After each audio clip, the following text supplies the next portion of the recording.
স্বপ্নে কোরআন শরীফ পড়তে দেখলে এর অর্থ কি হতে পারে? স্বপ্নে কোরআন শরীফ দেখা কি শুভ লক্ষণ নাকি কোনো সতর্ক বার্তা? আজকের এই ভিডিওতে আমরা এই বিষয়ে আলোচনা করব সুলাইমানি খাবনামা, আবির রুকাইয়া এবং মুহাম্মদ ইবনে সিরিন রহমাতুল্লাহি আলাইহির বিশ্ববিখ্যাত স্বপ্ন ব্যাখ্যার কিতাবের আলোকে।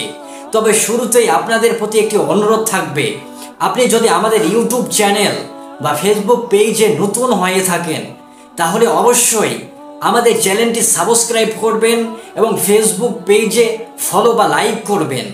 আপনার যদি স্বপ্ন নিয়ে কোনো প্রশ্ন থাকে অথবা জীবনের কোনো বাস্তব ঘটনা সম্পর্কে ব্যাখ্যা জানতে চান তাহলে দয়া করে আমাদের কমেন্ট বক্সে জানিয়ে দিন।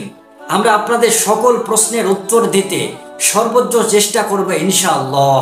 ওয়া মা তাওফীকি ইল্লা বিল্লাহ। প্রিয় দর্শক, সুলাইমানি ও খাবনামাতে উল্লেখ করা হয়েছে যে স্বপ্নে কেউ যদি কোরআন শরীফকে সম্মানের সঙ্গে, শ্রদ্ধার সঙ্গে দেখে তবে এটি অত্যন্ত শুভ ও বরকতময় ইঙ্গিত বহন করে।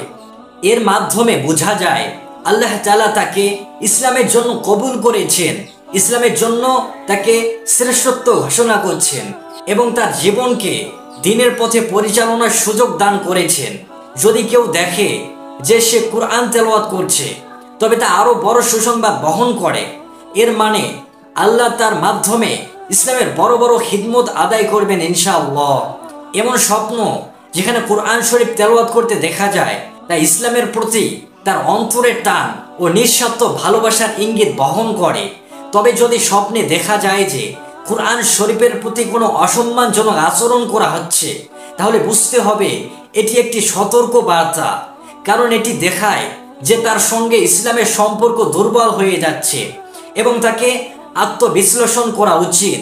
প্রিয় দর্শক, এরকম স্বপ্ন দেখলে আপনাকে দ্বীনের পথে ফিরে আসতে হবে, আপনাকে আল্লাহর কাছে নিজেকে সুপর্দ করতে হবে এবং ইসলাম অনুযায়ী জীবন বিধান পরিচালনা করতে হবে, নামাজ পড়তে হবে, দোয়া করতে হবে এবং আল্লাহর কাছে বেশি বেশি প্রার্থনা করতে হবে।